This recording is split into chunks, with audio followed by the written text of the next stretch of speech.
넌 돈도 없으면서 눈치도 없니? 시어머니의 그 한마디에 시모칠순 잔치상이 제 손에 의해 통째로 뒤집어졌습니다. 어머님, 그렇게 돈이 좋으시면 돈 많은 동서한테 효도 받으세요.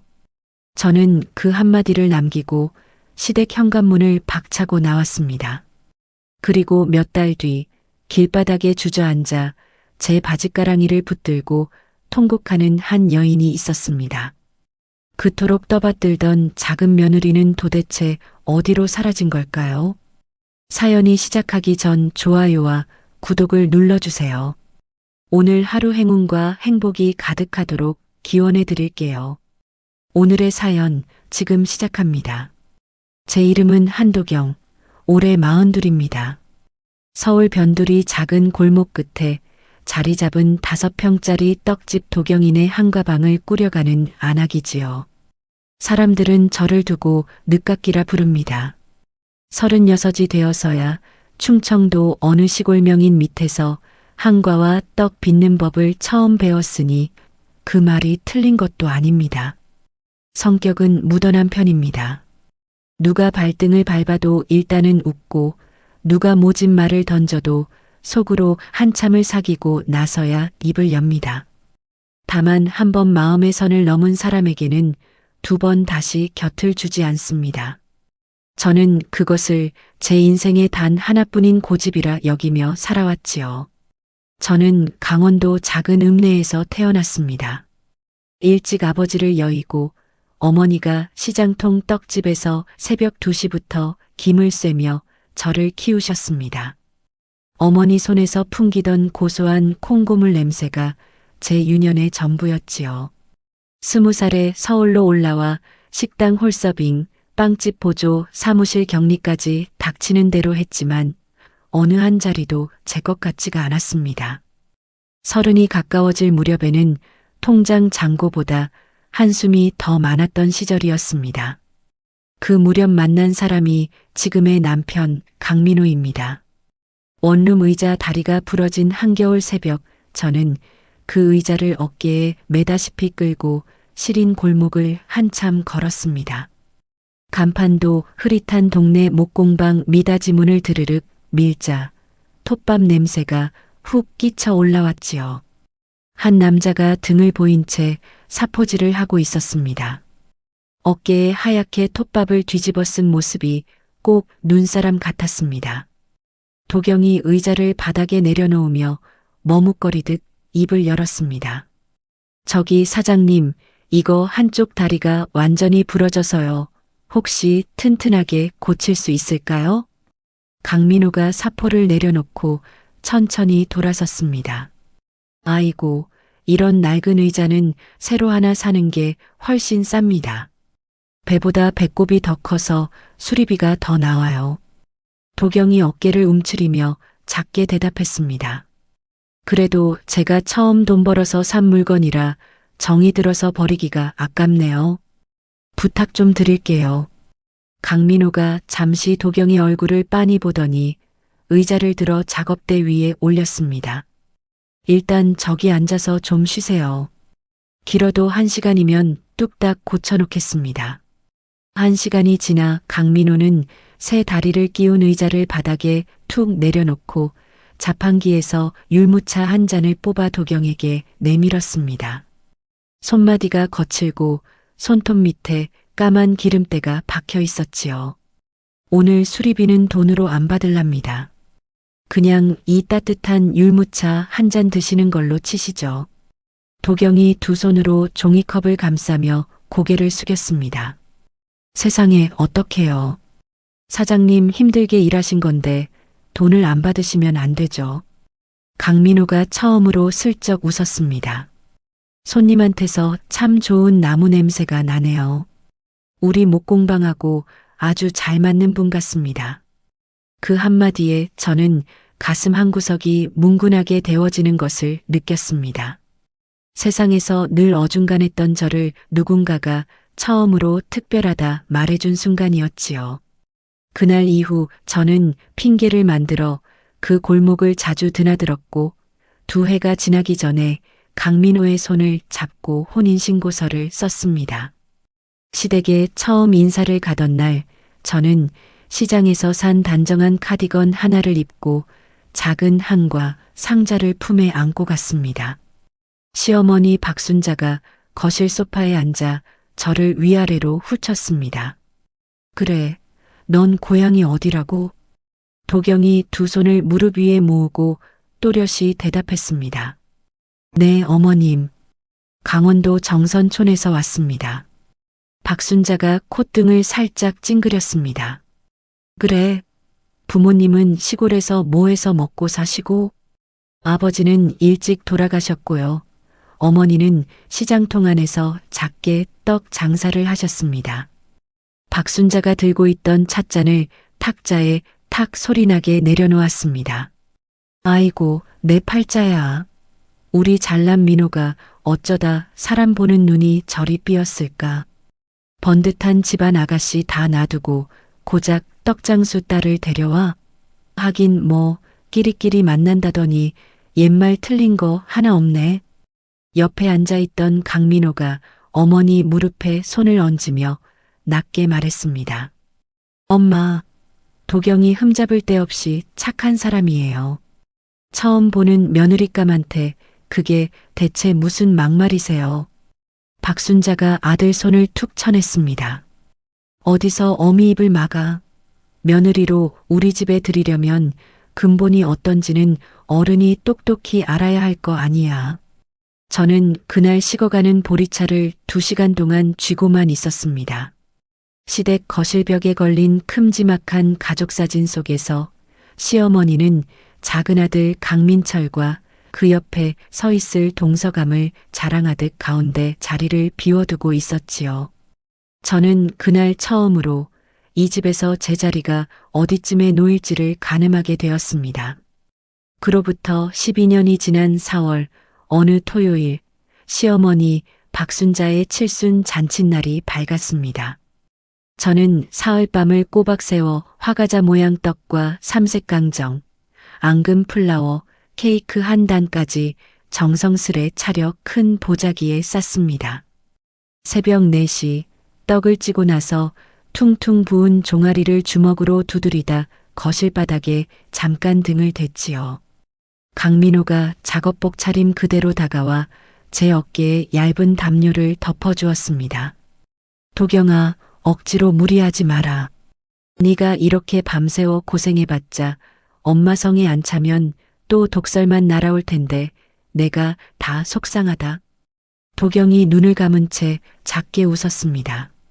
그래도 어머님 하나뿐인 칠순 잔치잖아. 맏며느리가 이 정도 정성도 안 보이면 남들 보기에도 어떡해. 강민호가 도경의 손등을 가만히 쓸어주었습니다. 이 손 좀 봐라. 매일 불 앞에서 일하느라 피나고 트고 갈라지고 이게 어디 곱게 자란 여자 손이냐? 아유 괜찮아. 먹고 살려고 열심히 일하는 사람 손이 다 이렇지 뭐. 호들갑 떨지 마. 차로 1시간을 달려 도착한 시댁 마당에는 이미 동서 윤채린의 흰색 외제차가 번쩍이며 서 있었습니다. 현관문을 밀고 들어서자 거실은 동서가 풀어놓은 백화점 쇼핑백들로 어수선했지요. 시어머니 박순자가 윤채린의 손을 잡고 만면에 웃음을 띠고 있었습니다. 윤채린이 새빨간 입술을 살짝 올리며 도경을 곁눈질했습니다. 어머 형님, 떡집 장사하다 이제 오세요? 아이고, 뭘 또 그렇게 촌스럽게 바리바리 한가득 싸들고 오셨대? 도경이 보자기를 식탁 위에 조심스레 올리며 인사했습니다. 어머님, 칠순 정말 축하드립니다. 어머님 평소에 좋아하시는 화과자랑 강정 좀 쪄왔어요. 따뜻할 때 얼른 뜯어서 하나 드셔보세요. 박순자가 보자기를 흘끔 보더니 다시 윤채린이 내민 오렌지색 명품 가방으로 시선을 돌렸습니다. 아이고, 우리 채린아. 이게 그 백화점에서 새벽부터 줄 서야 살 수 있다는 그 비싼 가방이냐? 세상에 가죽 고운 것 좀 봐라. 어쩌면 좋아. 윤채린이 가방 안에서 두툼한 봉투를 한 장 더 꺼내 박순자 무릎 위에 살포시 올렸습니다. 어머님, 명품 가방만 덜렁들이면 며느리로서 섭섭하잖아요. 여기 현금 봉투도 넉넉하게 챙겼어요. 동네 친구분들이랑 비싼 밥 드시고 온천 여행이라도 푹 다녀오세요. 네. 박순자가 봉투를 열어 지폐를 확인하고는 어깨를 들썩이며 깔깔 웃었습니다.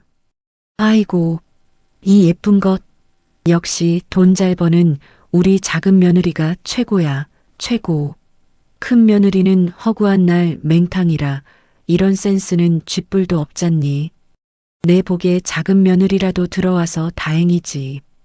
도경이 보자기를 풀어 떡 접시를 식탁에 차근차근 놓는 동안 박순자가 식탁 쪽을 힐끔 보고는 혀를 찼습니다.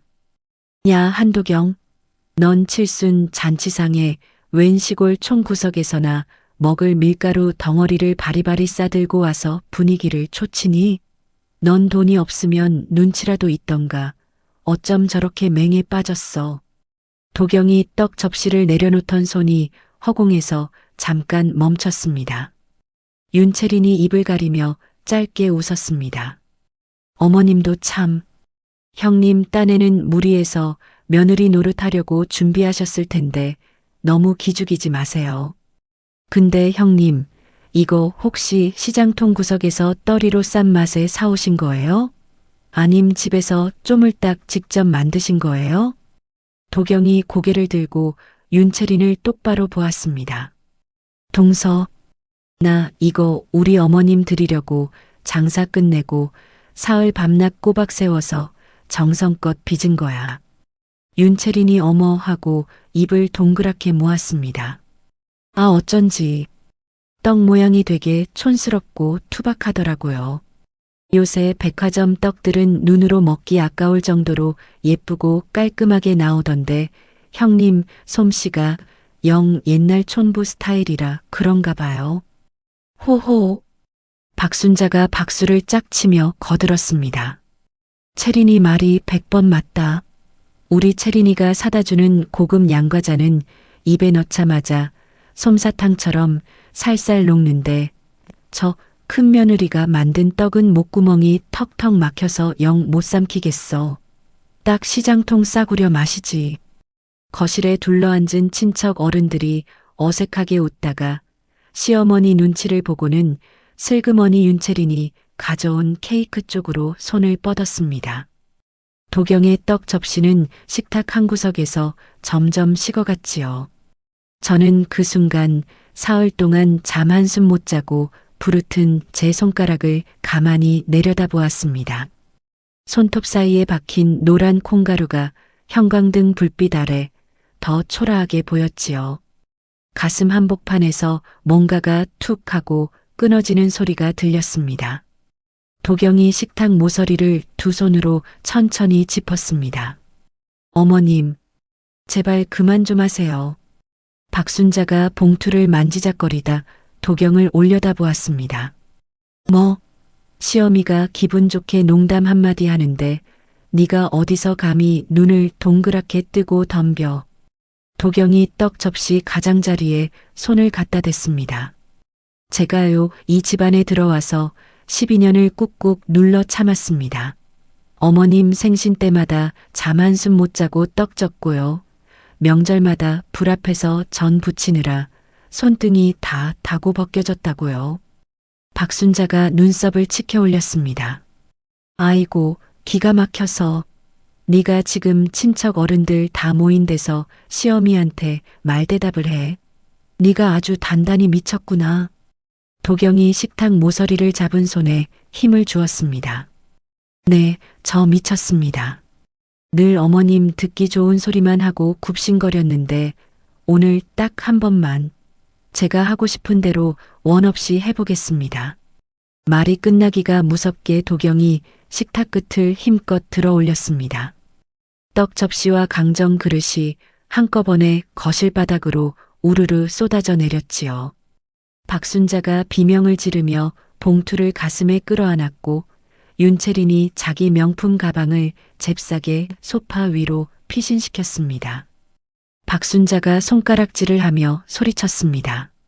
아, 이 미친년이 어디다 대고 내 귀한 칠순 잔치상을 엎어. 너 미쳤어. 도경이 떨리는 숨을 천천히 골랐습니다. 어머님, 이 떡 시장통 싸구려 아닙니다. 어머님이 평생 돈만 밝히시느라 며느리 진짜 정성을 한 번도 제대로 안 드셔보셔서 모르는 거라고요. 윤채린이 어깨를 으쓱이며 입꼬리를 올렸습니다. 아유 형님, 진짜 왜 이러세요? 어른들 다 보시는데 창피하게 수준 떨어지게. 미치려면 곱게 미치시지 남의 집 잔치상 없고 행패해요? 도경이 윤채린 쪽으로 천천히 고개를 돌렸습니다. 뭐가 창피해? 진짜 부끄러운 건 땀 흘려 정성으로 만든 음식 엎어버리는 내가 아니라 비싼 명품 가방 쥐어주고 돈다발로 시어미 마음 사려는 너지. 윤채린의 얼굴에서 웃음기가 싹 가셨습니다. 강민호가 거실로 들어서다 바닥에 흩어진 떡을 보고 멈춰 섰습니다. 도경이 강민호의 팔을 가만히 잡았지요. 민호 씨, 나 더 이상 여기 숨 막혀서 못 있겠어. 우리 가자. 강민호가 잠시 어머니 쪽을 보았다가 도경의 어깨를 천천히 감쌌습니다. 그래, 더 볼 것도 없다. 가자, 도경아. 박순자가 뒤에서 악을 쓰며 무어라 외쳤지만 저는 단 한 번도 뒤를 돌아보지 않았습니다. 현관문이 등 뒤에서 쾅 닫히는 소리가 났을 때 오히려 가슴이 후련해졌지요. 차에 올라타 안전벨트를 매는데 손가락이 사시나무처럼 떨렸습니다. 강민호가 운전석에서 시동을 걸다 말고 제 손을 두 손으로 꼭 쥐었습니다. 도경아, 진짜 잘했다. 속이 다 시원해. 넌 진작에 그렇게 화를 냈어야 했어. 그동안 진짜 잘 참았다. 도경이 차창에 이마를 기대고 눈을 감았습니다. 민호 씨나 이제 어떡해. 어머님 칠순 잔치상을 다 엎어버렸어. 강민호가 도경의 머리카락을 가만히 쓸어 넘겼습니다. 어떡하긴 뭘 어떡해. 훌훌 털어버리고 우리 집 가서 두 다리 쭉 뻗고 자면 되지. 이제 맘고생 끝내자. 집으로 돌아오는 길, 차창 밖으로 4월의 벚꽃이 후두두 떨어지고 있었습니다. 저는 콩고물이 묻은 제 손을 내려다보며 어머니의 시장통 떡집을, 강민호의 톱밥 묻은 첫인상을, 가리고 시댁 거실에 처음 들어섰던 그 봄날을 차례로 떠올렸습니다. 어쩌면 저는 오늘 12년 동안 미뤄온 어떤 매듭을 비로소 풀어버린 것인지도 모릅니다. 집 앞에 차를 세우고 내리자 봄바람에 콩고물 냄새가 어디선가 희미하게 실려왔지요. 새벽 5시 저는 작은 월세 작업실 한 구석에서 떡 반죽을 치대고 있었습니다. 창문 틈으로 들어오는 바람이 아직 차가워 손등이 쩍쩍 갈라졌지요. 한쪽 벽에는 강민호가 짠 나무 선반이 줄지어 서 있었고 그 위에 제가 직접 만든 떡살 무늬판이 종류별로 가지런히 놓여 있었습니다. 작업실 옆방에서는 강민호가 작은 가구 공방을 함께 꾸리고 있었지요. 부부가 한 건물 안에서 각자의 일을 한다는 것, 그것만이 그 시절 우리에게 허락된 단 하나의 사치였습니다. 강민호가 작업복 앞주머니에 연필을 꽂으며 작업실 문을 빼꼼히 열었습니다. 도경아, 아침은 먹고 시작해야지. 도경이 반죽을 누르던 손등으로 이마에 흘러내린 머리카락을 쓸어 올렸습니다. 이거 한 판만 더 안 치고 오늘 명절이라 시댁 갈 거 따로 챙겨야 돼. 강민호가 한숨을 짧게 내쉬며 작업실 안으로 들어왔습니다. 이번엔 그냥 적당히 사가자. 너 또 그러다 쓰러져. 민호야, 그래도 며느리 도리가 있는데. 도리는 무슨 도리? 어머니 너한테 한 번이라도 고맙다 하신 적 있어. 도경이 반죽을 다시 꾹꾹 누르며 작게 웃었습니다. 한 번도 없지. 그래도 내가 하는 거니까. 그날 오후 우리 부부는 떡 보따리를 들고 시댁 거실에 들어섰습니다. 거실에는 이미 동서 윤채린이 흰색 코트를 의자 등받이에 걸친 채 차를 마시고 있었지요. 탁자 위에는 백화점 로고가 박힌 종이 가방 2-어 개가 가지런히 놓여 있었습니다. 박순자가 종이 가방 안에서 어두운 자줏빛 박스를 꺼내 들고 흐뭇하게 웃었습니다. 이게 그 한정판이라는 거니? 한 통에 얼마니, 채린아? 윤채린이 찻잔을 입에 대다 살짝 대며 미소를 지었습니다. 어머님, 가격은 신경 쓰지 마세요. 어머님 입맛에 맞으실 것 같아서 줄 서서 사왔어요. 어머님은 시장 빵 같은 거 드시지 마시고 이런 거 좀 드세요. 박순자가 박스를 손에 쥔 채 도경 쪽으로 고개를 돌렸습니다. 예, 도경아, 너 여기 와서 이것 좀 봐라. 작은 며느리는 늘 이런 걸 사오는데 너는 왜 손에 든 게 만날 그 보따리니? 도경이 보따리를 식탁 한쪽에 조심스레 내려놓았습니다. 어머님, 제가 새로 개발한 흑임자 단자예요. 입에 잘 맞으실 거예요. 한번 드셔보세요. 윤채린이 보따리 매듭을 손끝으로 살짝 들춰보고는 코를 살짝 찡그렸습니다. 형님, 또 그 시장통 거예요. 어머님 연세에 그렇게 텁텁한 거 드시면 속 안 좋으세요. 도경이 윤채린을 향해 차분히 말했습니다. 동서, 시장통이 아니라 우리 작업실에서 직접 만든 거야. 텁텁하지도 않아. 윤채린이 어깨를 으쓱하며 박순자 쪽으로 몸을 기울였습니다. 어머님, 형님이 또 욱하세요. 손맛이라는 게 사람마다 다른 건데 객관적으로 보면 요새 누가 이런 떡을 먹어요. 다 카페에서 예쁜 디저트 사 먹지. 박순자가 손바닥으로 식탁을 탁 쳤습니다. 맞다 맞아. 채린아, 내 말이 다 맞다. 도경이, 너는 이런 거 좀 배워라. 사람이 시대를 따라가야지 왜 자꾸 옛날 거에 매달리니.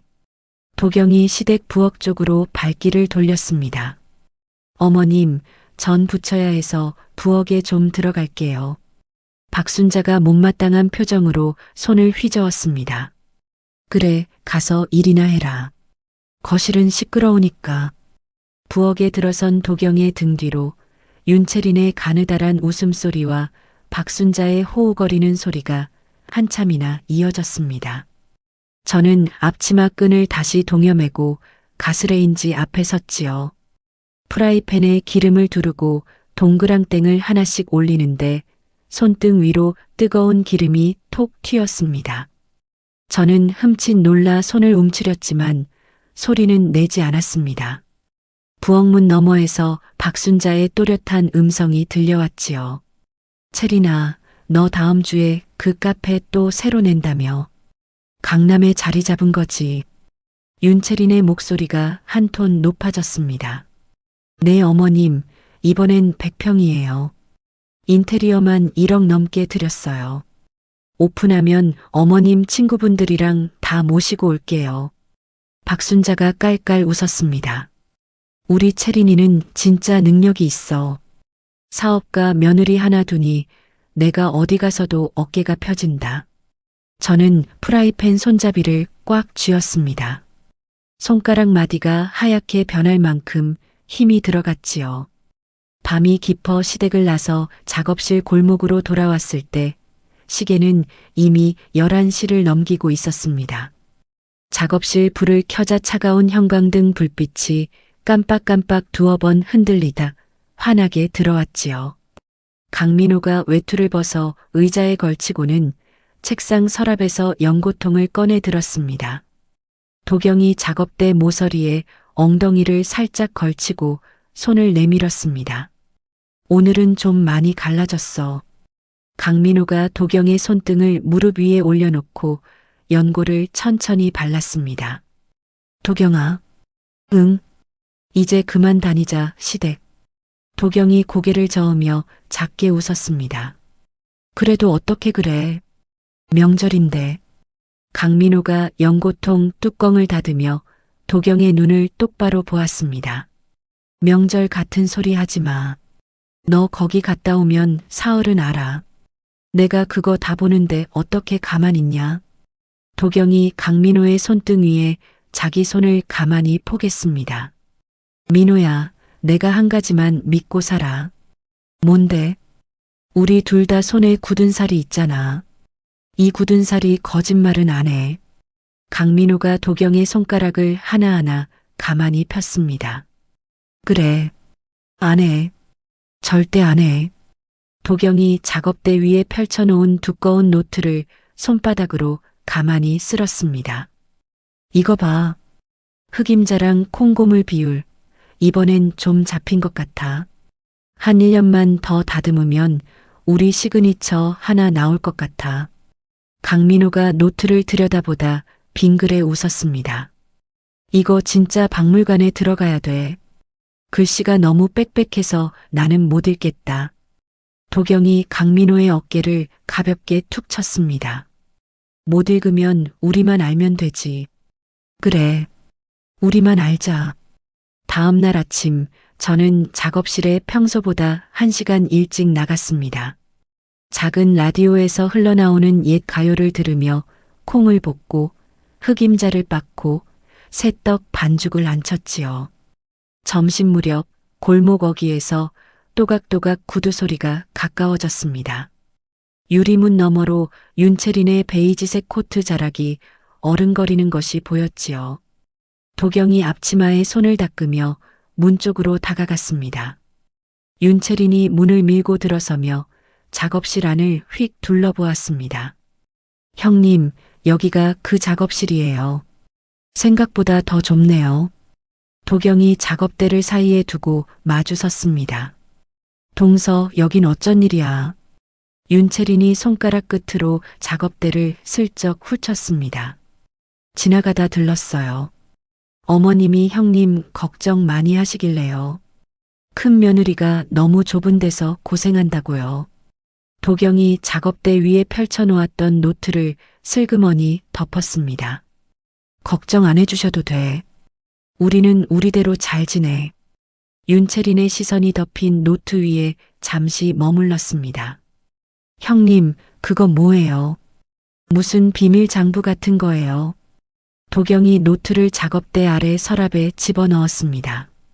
그냥 메모장이야. 윤채린이 입꼬리를 살짝 올리며 작업실 벽에 걸린 강민호의 손도장 액자를 흘끔 보았습니다. 형님, 사실 제가 오늘 온 건요. 우리 카페에서 한과 코너 하나 만들까 해서요. 형님한테 메뉴 좀 자문 받을까 하고. 도경이 윤채린의 얼굴을 한참 들여다보다 입을 열었습니다.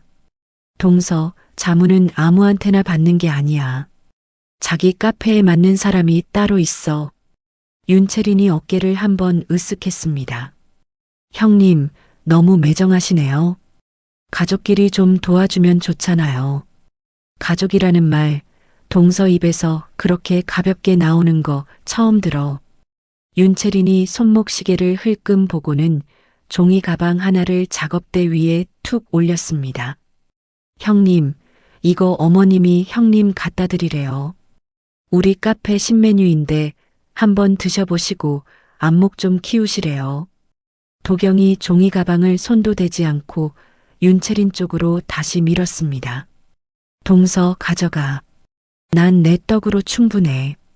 윤채린이 종이 가방을 도로 들고 작업실 문 쪽으로 걸어가다 멈춰 섰습니다. 형님. 응. 세상은요, 손맛으로 안 굴러가요. 보기 좋은 떡이 먹기도 좋다잖아요. 형님도 이제 좀 바뀌셔야지. 작업실 문이 잘랑하고 닫혔습니다. 저는 한참을 그 자리에 서서 닫힌 문을 바라보았지요. 서랍을 열어 노트를 꺼내 가슴에 끌어안았습니다.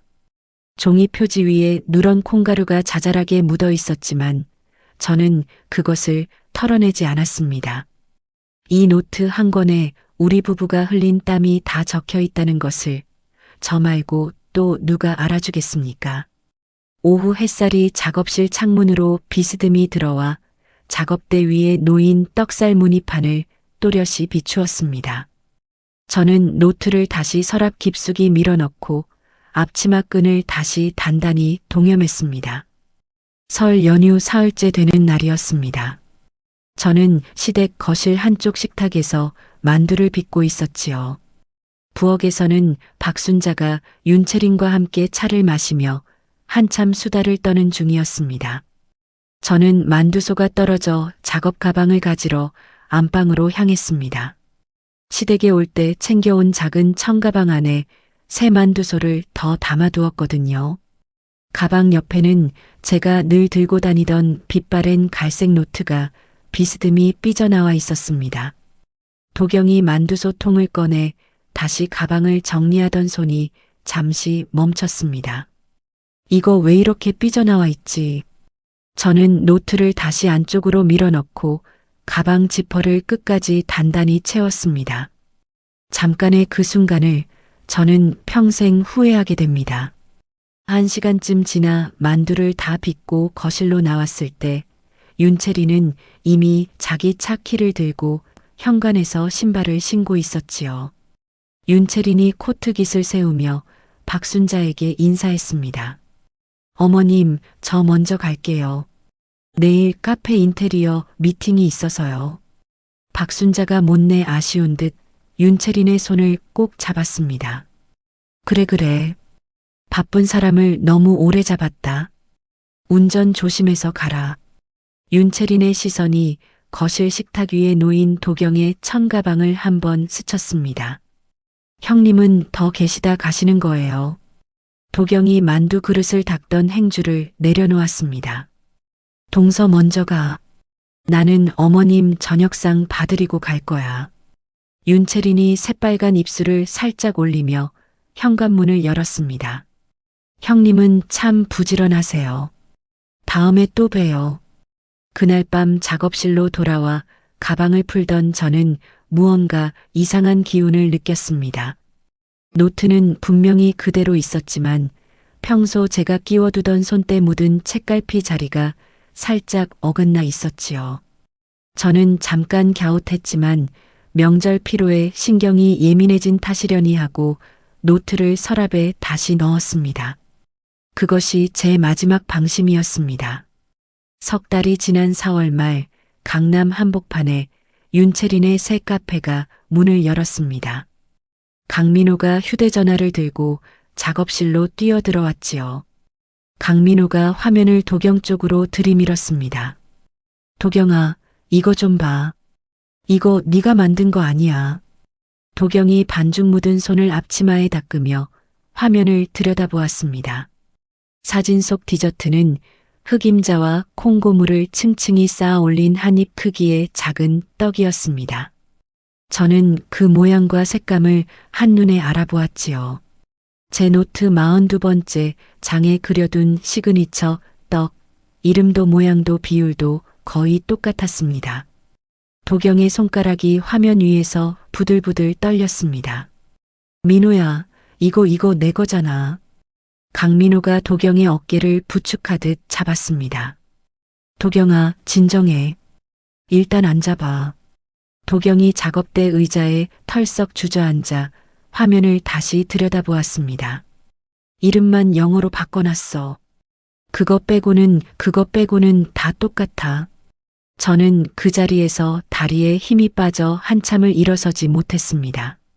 강민호가 따뜻한 보리차 한 잔을 끓여 도경의 손에 쥐어주었지요. 강민호가 도경의 어깨를 두 손으로 감쌌습니다. 도경아, 우리 가서 따져. 가도 돼. 가야지. 내 거잖아. 네가 4년을 매달린 거잖아. 다음 날 아침 저는 가장 좋은 외출복도 아닌 그저 깨끗한 카디건 하나를 챙겨 입고 강남으로 향했습니다. 카페 통유리문 너머로 흰 셔츠를 입은 직원들이 분주하게 움직이고 있었지요. 가운데 진열대 위에 제 떡이, 아니, 제 떡과 똑같은 그 떡이 줄지어 놓여 있었습니다. 한 알에 8,500원짜리 가격표가 또렷이 붙어 있었습니다. 도경이 매니저에게 다가가 차분히 말했습니다. 대표님 좀 만나러 왔어요. 형님 되는 사람이에요. 직원이 도경의 옷차림을 위아래로 한번 훑고는 안쪽으로 사라졌습니다. 잠시 후 윤채린이 베이지색 정장에 진주 귀걸이를 하고 안쪽 사무실에서 또각또각 걸어 나왔지요. 윤채린이 입가에 미소를 띤 채 도경 앞에 멈춰 섰습니다. 형님, 어쩐 일이세요? 미리 연락 좀 주시지. 도경이 진열대를 손가락으로 가리켰습니다. 동서, 저거 내 거야. 윤채린이 진열대 쪽을 흘끔 보더니 가소롭다는 듯 콧등을 살짝 찡그렸습니다. 형님, 무슨 말씀이세요? 우리 팀에서 2달 꼬박 매달려서 개발한 거예요. 도경이 가방에서 손때 묻은 갈색 노트를 꺼내 펼쳤습니다. 동서, 이거 봐. 흑임자 40에 콩고물 30, 위에 단호박 가루 살짝. 이거 우리 집 작업실에서 4년 동안 적은 거야. 동서가 이거 우리 시댁 안방에서 봤지. 윤채린이 노트를 흘끗 보더니 어깨를 으쓱했습니다. 형님, 그게 무슨 증거예요? 흑임자랑 콩고물 쓰는 떡이 한두 가지예요. 전국에 떡집이 몇 개인데 비슷한 거 있다고 다 형님 거예요. 도경이 노트를 가슴에 끌어안았습니다. 동서, 양심에 손을 얹어봐. 우리 어머님 칠순 때, 명절 때, 동서 우리 집 들락거리면서 작업실에도 왔잖아. 그때 본 거잖아. 윤채린이 손목 시계를 한번 보고는 한숨을 푹 내쉬었습니다. 형님, 진짜 너무하시네요. 동네 구멍가게 수준 떡 가지고 어디서 대형 카페한테 행패를 부리세요. 특허라도 내셨어요. 상표 등록은 하셨어요. 도경이 노트를 든 손을 부들부들 떨었습니다. 동서, 사람이 어떻게 이래. 그때 카페 출입문이 열리며 박순자가 헐레벌떡 들어섰습니다. 윤채린이 미리 전화를 걸어둔 모양이었지요. 박순자가 도경 앞에 다가와 다짜고짜 손가락질을 했습니다. 박순자가 매장이 떠나가라 소리쳤습니다. 얘 도경아, 너 미쳤니? 어디서 감히 대표님한테 행패야? 도경이 박순자 쪽으로 고개를 돌렸습니다. 어머님, 제 레시피예요. 동서가 우리 집 노트 본 거예요. 박순자가 도경의 팔을 거칠게 잡아챘습니다. 능력 있는 동서가 좀 갖다 쓰면 어떠니? 너 같은 게 끌어안고 있어봐야 시장 바닥에서 푼돈이나 만지는 거지. 채린이가 쓰면 그게 돈이 되는 거다. 도경이 박순자의 손을 가만히 떼어냈습니다. 어머님, 그건 도둑질이에요. 박순자가 도경의 팔을 다시 움켜잡고 카페 밖으로 끌고 나갔습니다. 손님들 다 보는데 시끄럽게 굴지 말고 당장 안 꺼져. 우리 채린이 장사 망치고 싶어서 환장했니? 저는 박순자의 손에 떠밀려 카페 통유리문 밖으로 나왔습니다. 하필 그날 아침부터 가는 비가 내리기 시작하더니 어느새 굵은 빗줄기로 바뀌어 있었지요. 우산도 없이 길 한복판에 떠밀려 나온 저는 노트를 가슴에 끌어안은 채 보도블록 위에 그대로 주저앉아 버렸습니다. 지나가던 사람들이 흘끔거리며 발걸음을 옮겼지만 저는 일어설 힘이 없었습니다. 정직하게 산 대가가 비 오는 거리에 주저앉는 일이라니 그 사실이 가장 서러웠습니다. 한참을 그렇게 앉아 있다가 저는 빗물에 젖은 노트를 카디건 안쪽에 깊숙이 끌어안고 천천히 일어섰습니다. 작업실로 돌아온 저는 그날부터 며칠 동안 손에 잡히는 일이 없었습니다. 손님이 와도 미소가 지어지지 않았고 떡을 안 쳐도 김이 차오르는 소리가 귓가에 들어오지 않았지요. 강민호가 옆에서 묵묵히 제 일을 거들어 주었지만 저는 매일 밤 이불 속에서 소리 죽여 울었습니다. 일주일째 되던 날 저녁이었습니다. 가게 문을 닫으려고 셔터줄을 잡은 손이 자꾸만 멈칫거렸지요. 저는 진열대 한 구석에 식어가는 흑임자 단자 몇 알을 그저 멍하니 바라보고 있었습니다. 그때 작업실 유리문이 잘랑하고 열렸습니다. 중절모를 깊이 눌러쓰고 깃이 다른 회색 코트를 입은 노신사 한 분이 천천히 안으로 들어섰지요. 얼굴에는 깊은 주름이 자글자글했고 눈빛은 유난히 또렷했습니다. 노신사가 진열대 앞에 멈춰서서 차분히 말했습니다. 문 닫는 시간인가요?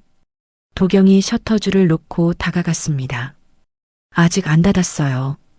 뭐 드릴까요? 노신사가 손가락으로 진열대 구석을 가리켰습니다. 저 구석에 남은 거 저거 다 주시오. 도경이 흑임자 단자가 담긴 작은 접시를 조심스레 종이 상자에 옮겨 담았습니다. 이건 오늘 새벽에 만든 거라 식어서요. 다른 거 새로 싸드릴까요? 노신사가 고개를 가볍게 저었습니다. 식은 게 좋아요. 식어야 진짜 맛이 나오는 떡이 있지. 저는 노신사의 그 말에 잠깐 손을 멈췄습니다. 가게에서 그런 말을 해주는 손님은 처음이었거든요. 저는 종이 상자 뚜껑을 천천히 닫고 위에 작은 종이띠를 둘러 묶었습니다. 노신사가 지갑에서 10,000원짜리 몇 장을 꺼내 계산대 위에 가지런히 올려놓았지요. 거스름돈을 건네는 제 손을 노신사가 잠시 가만히 바라보았습니다. 노신사가 종이 상자를 두 손으로 받쳐들며 입을 열었습니다. 손이 참 좋소. 이런 손에서 나오는 떡은 거짓말을 안 해요. 도경이 계산대를 짚고 노신사의 얼굴을 올려다보았습니다. 어르신, 누구신지 여쭤봐도 될까요? 노신사가 중절모챙을 살짝 들어 올리고 빙그레 웃었습니다. 내일이나 모레쯤 다시 들르리다. 그때 이야기합시다. 작업실 문이 닫히고 노신사의 발소리가 골목 끝으로 멀어졌습니다. 저는 계산대 위에 놓인 10,000원짜리 지폐를 한참 동안 내려다보았지요.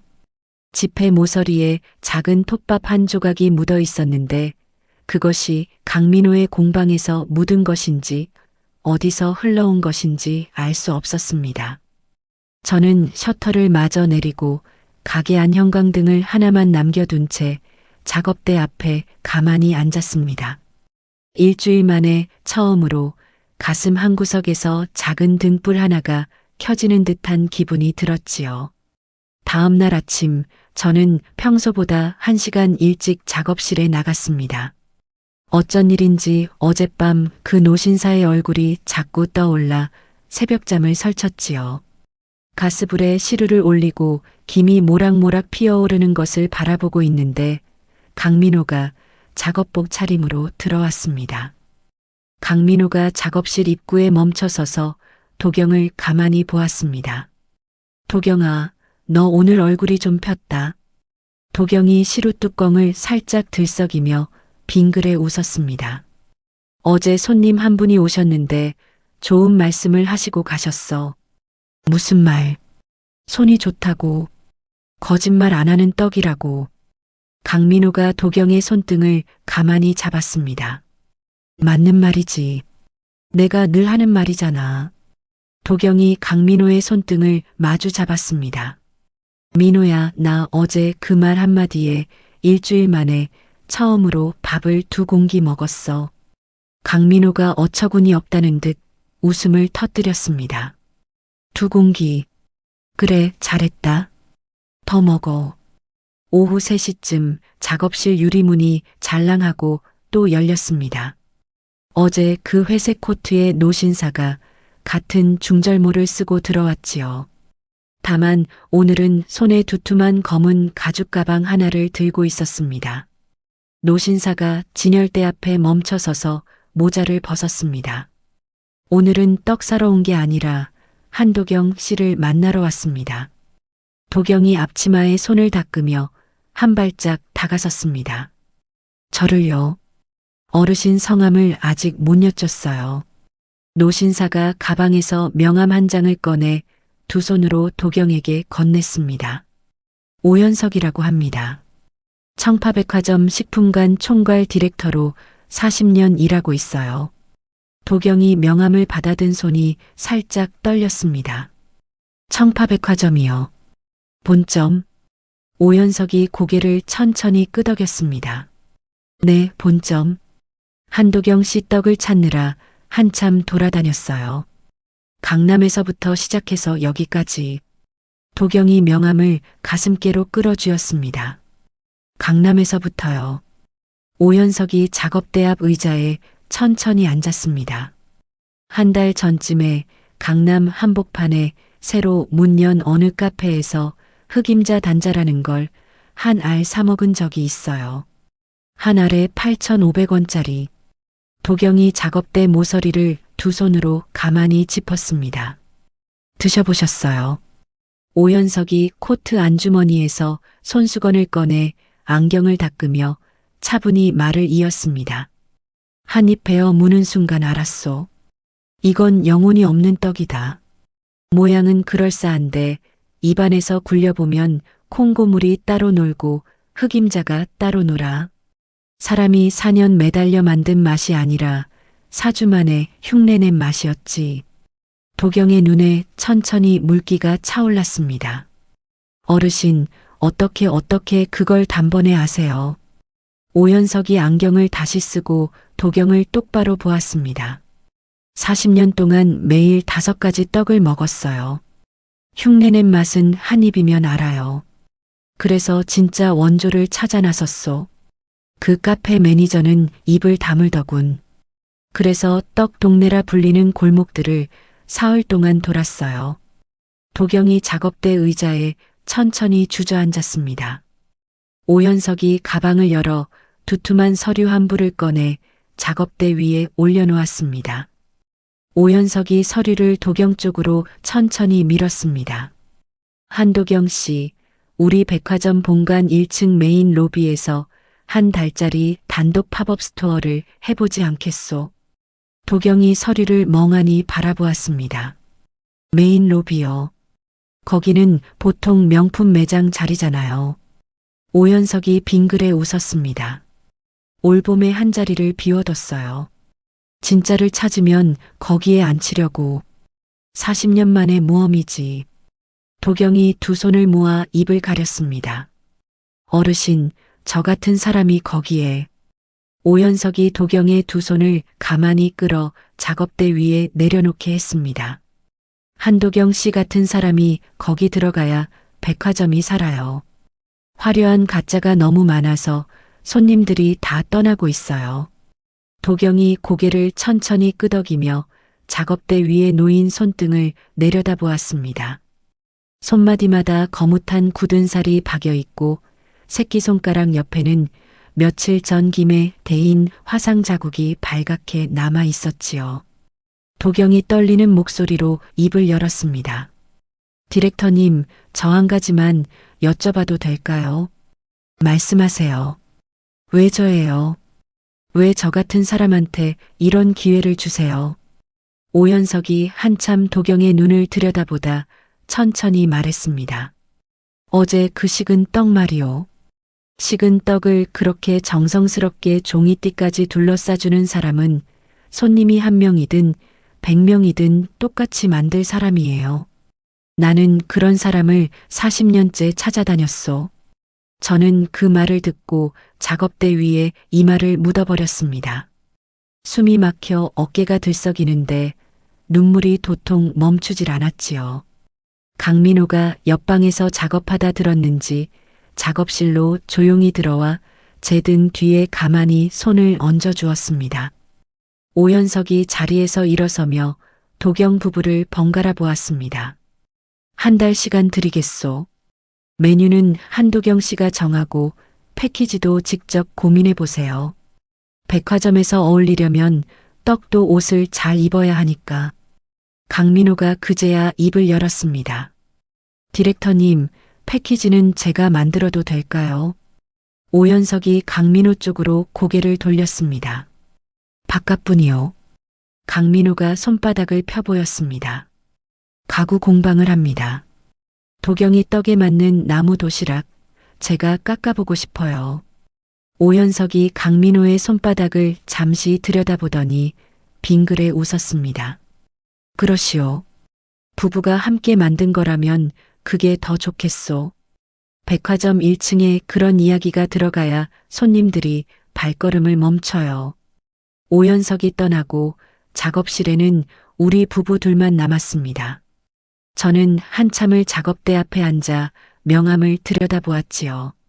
청파백화점 본점 식품관 총괄 디렉터 오연석, 그 7글자가 자꾸만 흐릿해졌다 또렷해졌다 했습니다.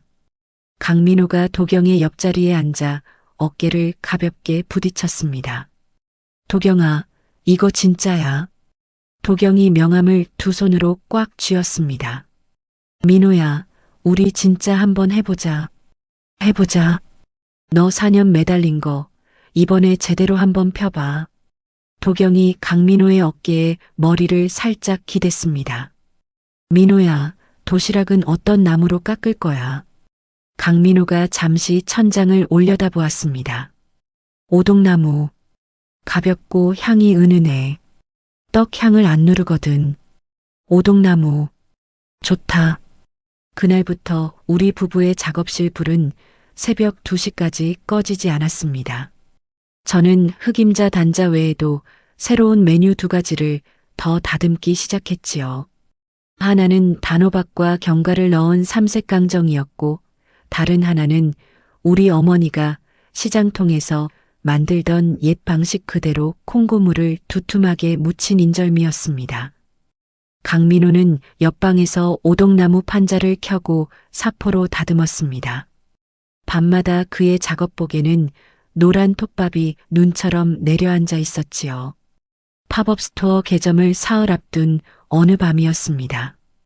강민호가 옆방에서 작은 나무 도시락 하나를 두 손에 받쳐들고 작업실로 건너왔습니다. 가로 손바닥 2개 너비의 깊이는 손가락 2마디 정도였지요. 뚜껑 한가운데에는 작고 단정한 글씨로 도경이라는 2글자가 인두로 새겨져 있었습니다. 강민호가 도시락을 작업대 위에 가만히 내려놓았습니다. 도경아, 한번 봐. 처음 시제품이야. 도경이 두 손으로 도시락을 받쳐들고 한참을 들여다보았습니다. 민호야, 이거 마음에 안 들어. 아니, 너무 좋아서 어떡하나 싶어서. 강민호가 작업대에 팔꿈치를 괴고 도시락을 들여다보았습니다. 뚜껑 안쪽에 한 줄 더 새기려고 해. 너 좋아하는 그 말. 무슨 말? 강민호가 빙그레 웃었습니다. 우리 땀방울은 거짓말을 안 한다. 그거. 도경이 도시락 뚜껑을 가슴에 끌어안았습니다. 민호야, 그건 좀 길지 않아. 길어도 새겨. 손님들 눈에는 안 보여도 떡 다 먹고 나면 보일 거 아니야. 저는 도시락을 도로 작업대 위에 내려놓고 그 위에 갓 만든 흑임자 단자 한 알을 살짝 올려보았습니다. 오동나무의 옅은 미색과 흑임자의 까만 빛깔이 묘하게 잘 어울렸지요. 저는 그 모습을 한참 동안 바라보았습니다. 이 작은 나무 상자 안에 들어갈 떡 한 알에 우리 부부가 지난 10년 넘게 흘려온 모든 땀방울이 담겨 있다는 생각이 들었습니다. 도경이 작업대 위에 놓인 작은 시루를 다시 가스불에 올렸습니다. 민호야, 오늘 밤도 새우자. 강민호가 사포 한 장을 손에 쥐며 옆방 쪽으로 걸음을 옮겼습니다. 그래. 사흘 남았으니까 사흘만 더 새우자. 가스불 위에 시루에서 김이 모락모락 올라오고 옆방에서는 사포가 나무를 쓰다듬는 소리가 사각사각 들려왔습니다. 저는 작업대 앞에 새 노트 한 권을 펼쳐놓고 첫 줄에 또박또박 적어 내려갔지요. 청파백화점 본관 1층 4월 마지막 주 월요일 개점. 그 한 줄을 적는데 저는 손등에 묻은 콩가루를 2번이나 닦아내야 했습니다. 4월 마지막 주 월요일 청파백화점 본관 1층 메인 로비에 작은 매대 하나가 정갈하게 세워졌습니다.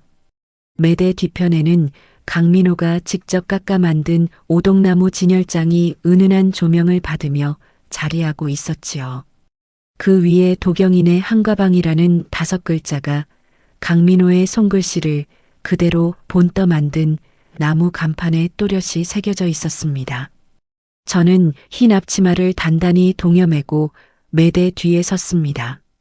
가슴이 두근거려 손끝이 자꾸 차가워졌지요. 강민호가 도경 옆에 나란히 서서 어깨를 슬쩍 부딪혔습니다. 도경아, 떨려. 도경이 작은 목소리로 대답했습니다. 많이. 너는? 나도. 손에서 자꾸 땀이 나. 매장 오픈 시간이 되자 셔터가 천천히 올라갔습니다. 저 멀리 정문 쪽에서 사람들이 우르르 안으로 밀려 들어오는 모습이 보였지요. 오연석이 양복 차림으로 매대 옆에 다가와 도경의 어깨를 가볍게 두드렸습니다. 오연석이 정면을 응시한 채 차분히 말했습니다. 한도경 씨, 떨지 마시오. 오늘부터 한 달 여기는 한도경 씨 자리요. 도경이 고개를 끄덕이며 두 손을 앞치마에 가만히 갖다 댔습니다. 디렉터님, 잘해볼게요. 첫 손님이 매대 앞에 멈춰 선 시각이 오전 10시 12분이었습니다. 젊은 여성 두 명이 진열장 안에 흑임자 단자를 한참 들여다보더니 한 손님이 조심스레 입을 열었지요. 손님이 진열장을 가리키며 물었습니다. 이거 한 알에 얼마예요? 직접 만드시는 거예요. 도경이 진열장을 가만히 가리키며 또박또박 대답했습니다. 네, 새벽에 직접 안친 거예요. 한 알에 4,500원이에요. 작은 도시락에 4알 담아드리고요. 큰 거는 8알이에요. 손님이 함께 온 친구에게 속삭였습니다. 우리 한 박스씩 사가자. 도시락 너무 예쁘다. 그 손님 뒤로 어느새 5명, 10명이 줄을 서기 시작했습니다. 점심 무렵에는 매대 앞줄이 본관 1층을 한 바퀴 휘감았지요. 저는 떡을 도시락에 담고 강민호는 옆에서 도시락 뚜껑을 닫아 종이띠를 둘러 묶었습니다. 부부가 한 호흡으로 손을 움직이는 동안 우리 둘 사이에 말은 거의 필요하지 않았습니다. 오후 3시에 준비해둔 떡이 동나 저는 잠깐 매대 뒤에서 강민호의 손을 꽉 잡았습니다. 강민호가 도경의 손등을 마주 잡으며 작게 웃었습니다. 도경아, 다 팔렸어. 도경이 눈가에 맺힌 물기를 손등으로 닦았습니다.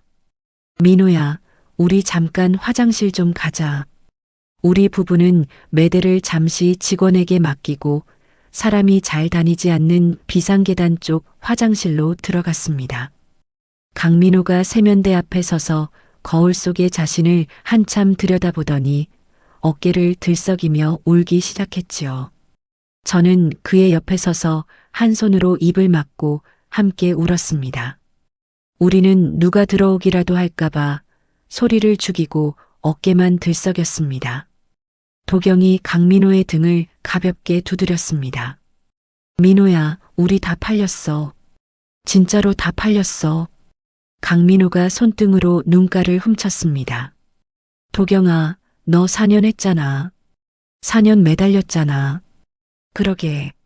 4년 만에 처음으로 줄 선 거 봤어. 팝업 스토어 둘째 주가 되자 줄은 더 길어졌습니다. 새벽 7시에 백화점 정문 앞에 사람들이 미리 서 있다는 이야기가 들려왔고 어떤 손님은 인천에서 첫 차를 타고 왔다고도 했지요. 신문사 2곳에서 짧은 기사가 났고 케이블 방송 한 곳에서 촬영을 다녀갔습니다. 저는 매일 새벽 2시에 일어나 떡을 안치고 강민호는 새벽 4시에 일어나 도시락을 사포로 다듬었지요. 잠은 부족했지만 발걸음은 가벼웠습니다. 어느 날 오후 매대 앞에 머리가 희끗희끗한 노부인 한 분이 다가왔습니다. 손에는 작은 손수건을 꼭 쥐고 있었지요. 노부인이 진열장을 한참 들여다보다 입을 열었습니다. 아가씨, 이거 한 알만 따로 살 수 있어요. 도경이 진열장 안에서 흑임자 단자 한 알을 작은 종이 위에 곱게 올렸습니다. 네, 어머님. 한 알만도 드려요. 노부인이 떡을 한 입 베어 물고 한참을 천천히 씹었습니다. 이거 우리 친정엄마가 만들어주시던 그 맛이네. 40년 만이에요. 40년 만이야. 도경이 매대 뒤에서 두 손을 앞치마에 꼭 쥐었습니다. 어머님, 입에 맞으세요. 노부인이 손수건으로 입가를 살짝 닦으며 고개를 끄덕였습니다. 맛도 맛인데 떡 한 알에서 우리 엄마 손 냄새가 나요. 어떻게 그런 게 나는지. 도경이 노부인의 손을 두 손으로 가만히 마주 잡았습니다.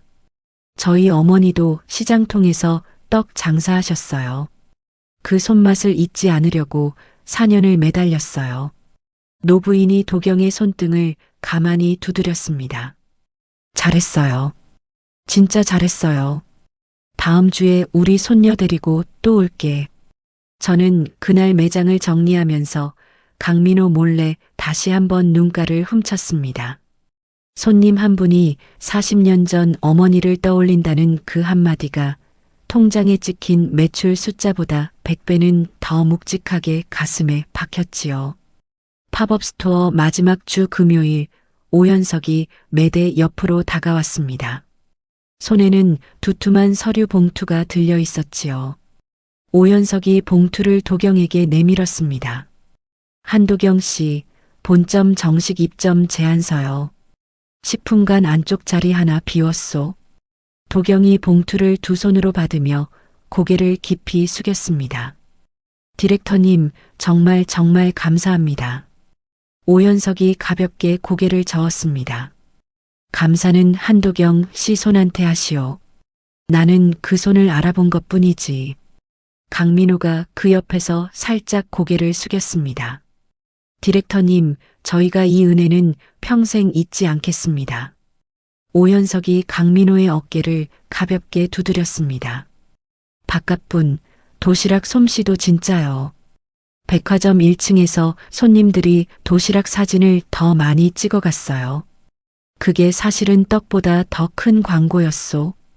팝업 스토어가 막을 내리고 정식 입점 매장을 준비하는 2달 동안 저희 부부는 그동안 미뤄왔던 일들을 하나씩 정리했습니다. 공방 월세를 1년치 미리 내고 작업실 보증금을 올려 더 넓은 자리로 옮겼지요. 그리고 가장 먼저 결혼하고 12년 동안 갚지 못한 작은 빚 2건을 모두 청산했습니다. 은행 창구에서 마지막 통장을 정리하고 나오는 길, 강민호가 제 옆에서 한참을 말없이 걷다 입을 열었습니다. 강민호가 발걸음을 잠시 멈췄습니다. 도경아, 우리 집 한번 알아보자. 도경이 강민호 쪽으로 고개를 돌렸습니다. 집? 응. 월세 말고 우리 둘이 누우면 발 안 닿는 집. 도경이 잠시 웃다가 강민호의 팔에 자기 팔을 가만히 끼웠습니다. 발 닿아도 돼. 그냥 따뜻하기만 하면 돼. 이사하는 날은 유난히 햇살이 좋았습니다. 저희 부부는 짐을 정리하면서 가장 먼저 강민호가 12년 전 신혼 때 깎아주었던 작은 나무 밥상을 들고 거실로 들어갔지요. 새 거실 한가운데에 그 작은 밥상이 놓이자 넓은 거실이 비로소 우리 집처럼 느껴졌습니다.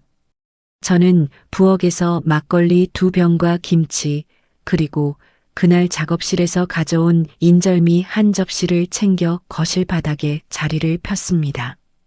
강민호가 사발에 막걸리를 따랐습니다. 도경아, 한 잔 받아. 도경이 두 손으로 사발을 받쳐들었습니다. 민호야. 응. 우리 이제 진짜 살만해진 거 맞아. 강민호가 자기 사발을 도경의 사발에 가볍게 부딪혔습니다. 맞아. 살만해. 너 이제 새벽 2시에 일어나도 그 새벽이 안 서러울 거야. 도경이 강민호의 손등을 가만히 잡았습니다. 손등에 굳은 살 좀 봐. 더 두꺼워졌어. 강민호가 도경의 손등도 살짝 뒤집어 보았습니다. 너도 마찬가지야. 우리 둘 다 졌어. 굳은 살한테. 두 사람이 마주보며 한참을 웃었습니다. 거실 창문으로 저녁 햇살이 길게 들어와 작은 나무 밥상 위에 놓인 인절미 위로 노랗게 비쳤지요. 저는 그날 밤 새 침실 천장을 한참 동안 올려다보았습니다. 20살에 서울에 올라온 뒤로 천장이 이렇게 낯설고도 든든하게 느껴진 적은 처음이었습니다. 다음 날 아침 휴대전화가 울렸습니다. 화면에 시어머니라는 세 글자가 떠 있었지요. 저는 한참 동안 화면을 바라보다 천천히 전화를 받았습니다. 박순자의 목소리가 평소보다 한참 조심스러웠습니다. 큰애야, 잘 지냈니? 엄마야. 도경이 부엌 식탁 의자에 앉으며 차분히 대답했습니다. 네, 어머님. 잘 지냈어요. 박순자가 작게 헛기침을 했습니다. 요새 백화점 들어갔다는 소식 들었다. 어디서 들으니까 줄이 그렇게 길다며. 도경이 식탁 위에 손을 가만히 올렸습니다. 네, 손님들이 많이 와주세요. 박순자가 잠시 머뭇거리다 말을 이었습니다. 한번 와라. 엄마가 김치 담갔다. 큰애 좋아하는 갓김치. 도경이 식탁 모서리를 손끝으로 가볍게 두드렸습니다. 어머님, 요즘 매장 자리 잡느라 정신이 없어요. 한참 나중에요. 박순자가 무어라 더 말하려는 듯 숨을 들이쉬다 결국 그 말을 삼키고는 짧게 인사하고 전화를 끊었습니다.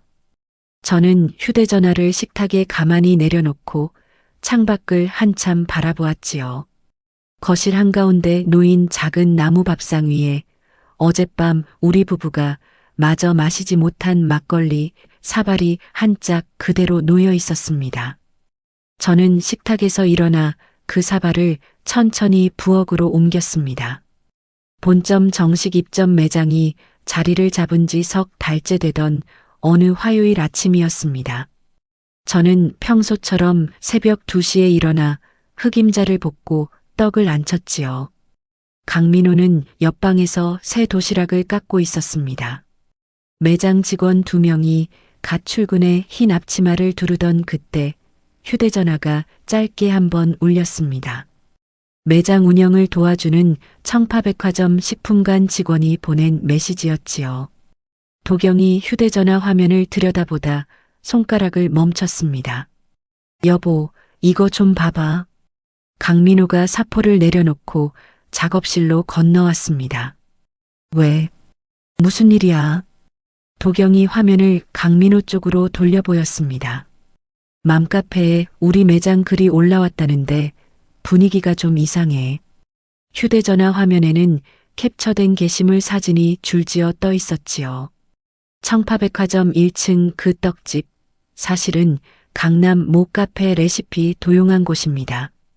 몇 년 전부터 우리 카페 메뉴 베껴가서 자기 거인 척하고 있어요. 백화점 측에 다 같이 항의합시다. 한 게시물 아래에는 댓글이 벌써 100개를 넘어가고 있었습니다. 강민호가 화면을 손가락으로 천천히 내려보았습니다. 이거 채린이 짓이야. 도경이 입술을 깨물며 화면을 다시 들여다보았습니다.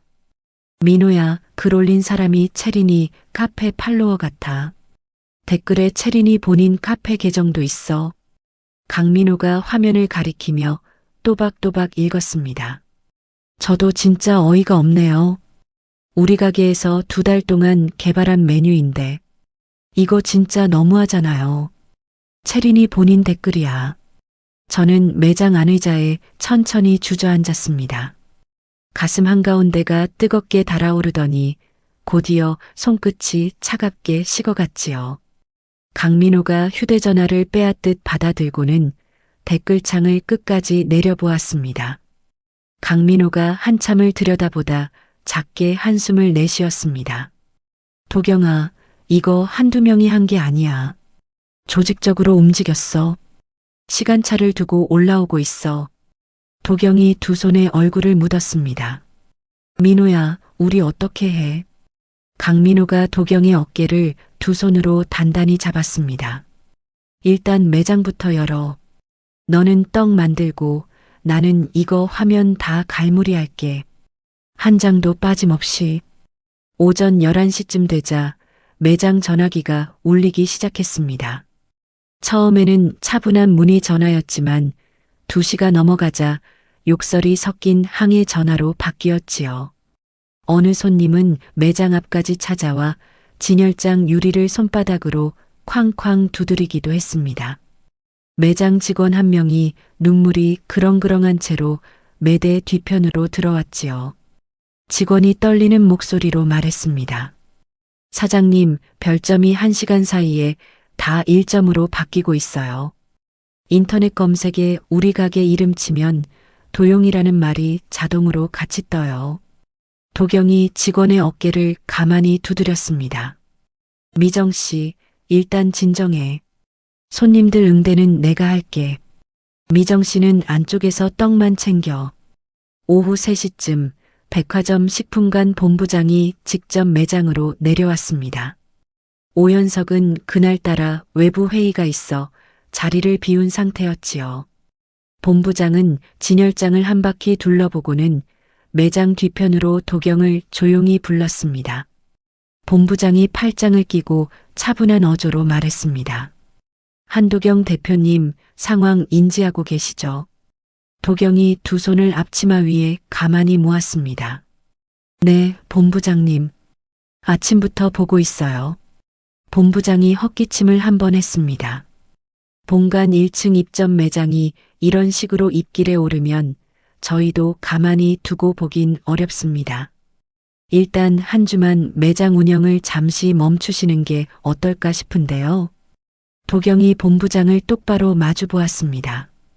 본부장님, 저 도용 안 했어요. 저 4년 매달려서 만든 메뉴예요. 본부장이 잠시 시선을 피하며 말했습니다. 그건 저도 믿습니다. 하지만 손님들이 안 믿는 게 문제 아닙니까? 일주일만 쉬시고 그동안 입장문이라도 한 장 정리해 보시는 게 좋겠어요. 도경이 천천히 고개를 끄덕였습니다. 본부장님, 일주일 안에 정리할게요. 매장은 일단 오늘까지만 열고 내일부터 잠깐 닫아둘게요. 저는 그날 저녁 매장 셔터를 내리는데 평소보다 한참이 더 걸렸습니다. 손이 자꾸 떨려 줄을 2번이나 놓쳤지요. 주차장 차 안에 앉아 안전벨트를 매는데 휴대전화가 다시 울렸습니다. 화면에 시어머니라는 3글자가 또 떠 있었습니다. 저는 한참을 망설이다 통화 버튼을 눌렀지요. 박순자의 목소리가 수화기 너머에서 다급하게 쏟아져 나왔습니다. 큰애야, 너 사고 쳤다며. 어딜 감히 동서 거를 훔쳤니? 동네 사람들이 다 알게 됐어. 채린이가 얼마나 속을 끓이는지. 도경이 운전대 위에 손을 가만히 올렸습니다. 어머님. 박순자가 도경의 말을 끊었습니다. 네가 그렇지. 어딜 감히 백화점 들어가서 망신을 시켜. 동서한테 가서 무릎 꿇고 빌어. 빌어서 일이라도 키우지 마라. 도경이 운전대를 2손으로 꽉 쥐었습니다. 어머님, 제 거예요. 제가 4년 동안 만든 거예요. 박순자가 코웃음을 쳤습니다. 네가 무슨 4년이야. 채린이가 2달 만에 만든 거를 네가 어떻게 4년을 매달려. 거짓말도 적당히 해라. 도경이 천천히 숨을 골랐습니다. 어머님, 더 말씀 안 드릴게요. 끊을게요. 전화를 끊고 운전대에 이마를 가만히 갖다 댔습니다. 시동도 켜지 않은 채 저는 한참을 그렇게 앉아 있었지요. 주차장 천장에 형광등 한 줄이 깜빡깜빡 흔들리고 있었습니다. 강민호가 조수석 문을 열고 들어와 제 옆자리에 앉았습니다. 강민호가 도경의 어깨에 가만히 손을 얹었습니다. 도경아, 집에 가자. 도경이 운전대에 이마를 댄 채 작게 말했습니다. 민호야, 나 운전 못하겠어. 손이 안 잡혀. 강민호가 도경의 안전벨트를 풀어주고 운전석에서 도경을 내려 조수석에 옮겨 앉혔습니다. 강민호가 운전석에 앉아 시동을 거는 동안 저는 2손으로 얼굴을 감싸고 소리 죽여 흐느꼈지요. 집에 도착해 거실 바닥에 그대로 주저앉은 저는 밥 한 숟갈도 넘기지 못했습니다. 손이 덜덜 떨려 물컵도 제대로 들지 못했지요. 강민호가 따뜻한 보리차를 끓여 두 손으로 컵을 받쳐 도경의 입가에 대주었습니다. 강민호가 도경 옆에 무릎을 꿇고 앉았습니다. 도경아, 한 모금만 마셔.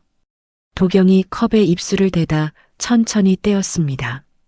민호야, 우리 이제 어떡해? 강민호가 도경의 두 손을 자기 두 손으로 감쌌습니다. 도경아, 너 한 가지만 대답해. 뭐? 너 그 떡 훔쳤어. 도경이 강민호의 얼굴을 한참 들여다보다 천천히 고개를 저었습니다. 아니, 절대 안 훔쳤어. 강민호가 도경의 손등에 자기 이마를 가만히 갖다 댔습니다.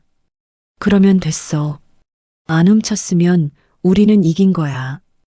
도경이 강민호의 정수리를 가만히 내려다보았습니다. 민호야, 사람들이 다 안 믿는데 우리 둘만 알면 그게 무슨 소용이야. 강민호가 고개를 들고 도경의 눈을 똑바로 보았습니다. 진실은 결국 이겨, 도경아. 시간이 좀 걸려도 이겨. 너 4년 매달리면서 만든 노트, 우리 작업실에 다 있잖아. 사진도 있잖아. 영수증도 있잖아. 그게 다 알리바이야. 도경이 강민호의 어깨에 천천히 머리를 기댔습니다. 민호야. 응. 나 일어설게. 일어설게. 강민호가 도경의 머리를 가만히 쓰다듬었습니다. 천천히 일어서. 급할 거 없어. 다음 날 새벽 저는 작업실 한 구석에 쌓아둔 묵은 종이 상자를 모두 끌어내렸습니다. 지난 4년 동안 차곡차곡 모아둔 레시피 실패 노트 수십 건이 거실 바닥에 산처럼 쌓였지요. 표지마다 콩가루, 흑임자 자국, 식용유 얼룩이 손때처럼 묻어 있었습니다. 어떤 노트는 모서리가 닳아 종이가 일어났고 어떤 노트는 김에 젖었다 마르면서 빳빳하게 굳어 있었지요. 저는 한 권 한 권 차례로 펼쳐보았습니다. 4년 전 처음으로 흑임자 배합을 시작한 그 첫 페이지부터 마지막으로 비율을 잡아낸 페이지까지 모두 거기 그대로 있었습니다. 강민호가 거실로 내려와 노트 더미 옆에 가만히 앉았습니다. 도경아, 이거 다 우리 알리바이야. 도경이 노트 한 권을 무릎 위에 펴놓고 손바닥으로 가만히 쓸었습니다. 민호야, 이거 다 가지고 가야겠어. 어디로? 경찰서. 강민호가 도경의 얼굴을 가만히 들여다보았습니다. 고소하려고. 도경이 노트를 가슴에 끌어안았습니다. 고소할 거야. 명예훼손이랑 영업방해. 다 걸어서 끝까지 갈 거야. 강민호가 도경의 옆에 어깨를 나란히 붙이고 앉았습니다. 도경아, 잘 결심했어. 옆에 내가 있을게. 그날 오전 저는 오연석에게 먼저 전화를 걸었습니다. 오연석은 출장지에서 자초지종을 듣고는 1시간 만에 변호사 한 명의 연락처를 문자로 보내왔지요. 변호사는 그날 오후 2시에 우리 작업실로 직접 찾아왔습니다. 변호사가 거실 바닥에 펼쳐진 노트 더미를 한참 들여다보고는 입을 열었습니다. 한도경 대표님, 이건 그냥 알리바이가 아닙니다. 이건 4년치 일기예요. 이걸 안 믿을 사람은 없습니다. 도경이 두 손을 무릎 위에 모았습니다. 변호사님, 저 끝까지 가고 싶어요. 변호사가 가방에서 노란 서류 봉투를 꺼냈습니다. 끝까지 가시죠. 저도 끝까지 함께 하겠습니다. 저는 변호사가 건넨 서류 첫 장 위에 천천히 제 이름 석자를 또박또박 적어 내려갔습니다. 펜을 쥔 손은 더 이상 떨리지 않았지요. 거실 창문으로 한낮의 햇살이 길게 들어와 노트 더미 위에 가만히 내려앉았습니다. 고소장을 접수한 다음 날부터 저는 매장 셔터를 다시 올렸습니다. 백화점 본부장이 좀 더 쉬는 게 어떻겠냐고 권했지만 저는 고개를 저었지요. 숨어 있으면 죄인이 되는 거고 떳떳하게 서 있으면 무죄가 되는 거라는 강민호의 말이 머릿속에 또렷이 박혀 있었거든요. 저는 흰 앞치마를 평소보다 더 단단히 묶고 매대 뒤에 정자세로 섰습니다. 손님은 평소의 3분의 1도 채 되지 않았지만 저는 매대 앞에 서 있는 그 시간 동안 누구의 눈도 피하지 않았지요. 매장을 다시 연 지 사흘째 되던 오후 변호사가 매장으로 직접 찾아왔습니다. 손에 두툼한 갈색 파일을 들고 있었지요. 변호사가 매대 옆 작은 응접 의자에 앉으며 입을 열었습니다. 한도경 대표님, 경찰 쪽에서 진행이 빠릅니다. 윤채린 씨 카페 사무실 압수수색이 잡혔어요. 도경이 두 손을 앞치마에 가만히 갖다 댔습니다. 벌써요. 변호사가 파일을 살짝 들어 보였습니다. 한 대표님이 주신 노트 4년치하고 시댁 거실 홈 카메라 영상이 결정적이었습니다. 작은 아드님이 옛날에 어머님 드리려고 거실에 달아둔 그 작은 카메라요. 그 영상에 윤채린 씨가 한 대표님 가방을 뒤지는 장면이 1분쯤 또렷이 찍혀 있었습니다. 도경이 응접 의자에 천천히 주저앉았습니다. 민호가 그 영상을 찾아낸 거예요. 시동생한테 카메라 데이터 좀 달라고 부탁해서요. 변호사가 빙그레 웃었습니다. 강민호 대표님이 결정적인 한 방을 찾아내신 거죠. 그리고 한 가지 더 말씀드릴 게 있어요. 네. 변호사가 파일에서 한 장의 서류를 꺼내 도경 앞에 놓았습니다. 수사 과정에서 윤채린 씨 통장 흐름이 조사됐는데 카페 운영 자금 흐름이 깨끗하지가 않습니다. 일단 사기 혐의로 별건 수사가 함께 들어갈 가능성이 큽니다.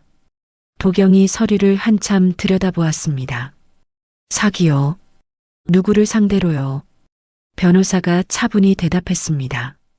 투자자라고 하는데 명단을 보니 시어머님 성함도 올라가 있어요. 시어머님이 윤채린 씨 카페에 거액을 투자하셨고 시어머님 집을 담보로 빚 보증까지 서신 상태입니다. 도경이 서류 위에 손을 가만히 올렸습니다. 어머님이요. 변호사가 고개를 끄덕였습니다. 네. 다른 친척분들도 몇 분 더 계세요.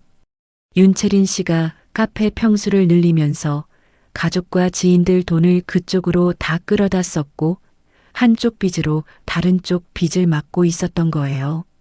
이게 이제 한 번에 터지는 거고요. 저는 한참 동안 서류 위에 올린 손을 떼지 못했습니다. 가슴 한구석이 묘하게 가라앉으면서 동시에 어떤 무거운 짐 하나가 쑥 빠져나가는 기분이 들었지요. 저는 그날 저녁 강민호에게 모든 이야기를 전했습니다. 강민호는 한참을 말없이 듣고는 천천히 입을 열었지요. 강민호가 식탁 위에 두 팔을 모았습니다. 도경아, 어머니 보증 서신 거 진짜야. 도경이 천천히 고개를 끄덕였습니다. 변호사님이 그러시는데 어머님 집까지 잡혔대. 강민호가 잠시 천장을 올려다보다 짧게 한숨을 내쉬었습니다. 도경아, 나는 어머니 편 안 들어. 너 마음 가는 대로 해. 도경이 강민호의 손을 가만히 잡았습니다. 민호야, 나는 끝까지 갈 거야. 어머님 일은 어머님 일이고 동서 일은 동서 일이야. 강민호가 도경의 손등을 마주 쥐었습니다. 그래, 그게 맞아. 일주일 뒤 윤채린이 경찰에 출석했다는 소식이 전해졌습니다.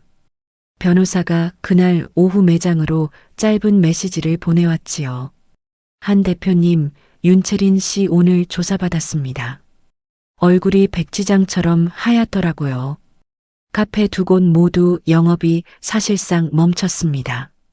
저는 메시지를 한참 들여다보다 매장 직원 미정 씨에게 가만히 휴대전화 화면을 보여주었습니다.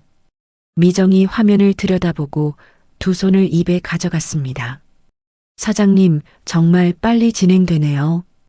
도경이 진열장에 새 떡 한 줄을 채워 넣으며 차분히 대답했습니다.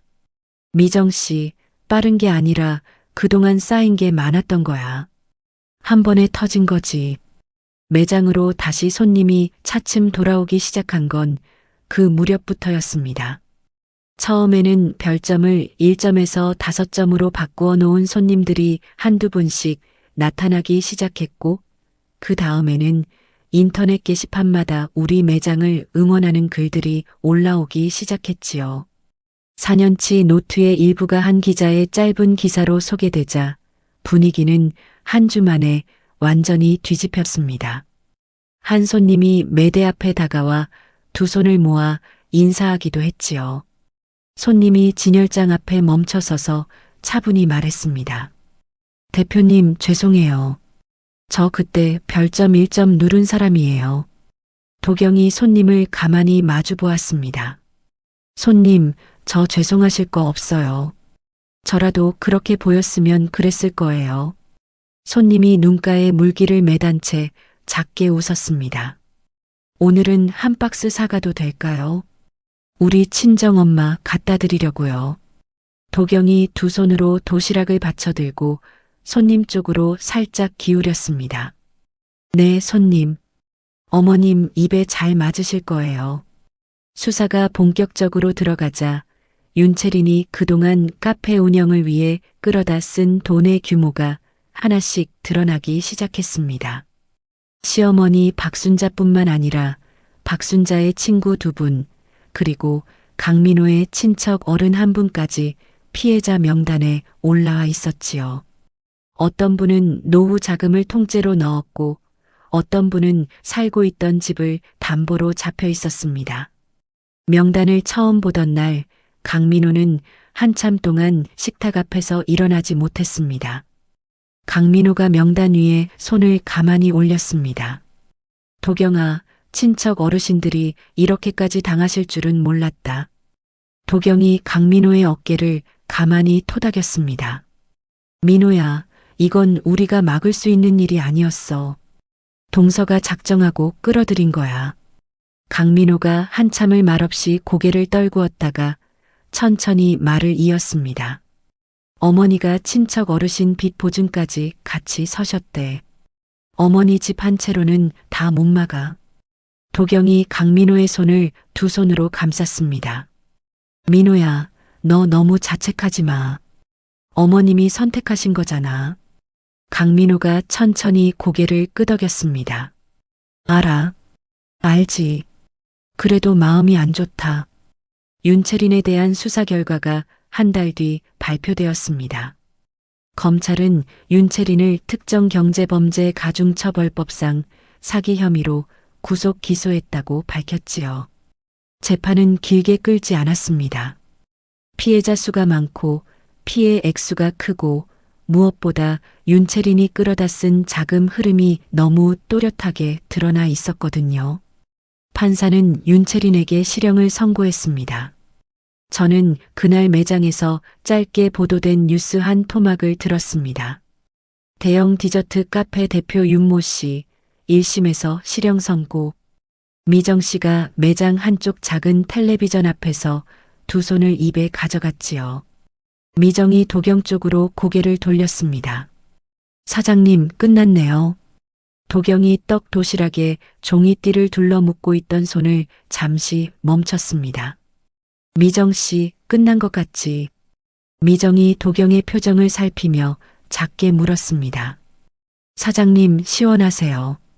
도경이 종이띠 매듭을 천천히 마무리하며 차분히 대답했습니다.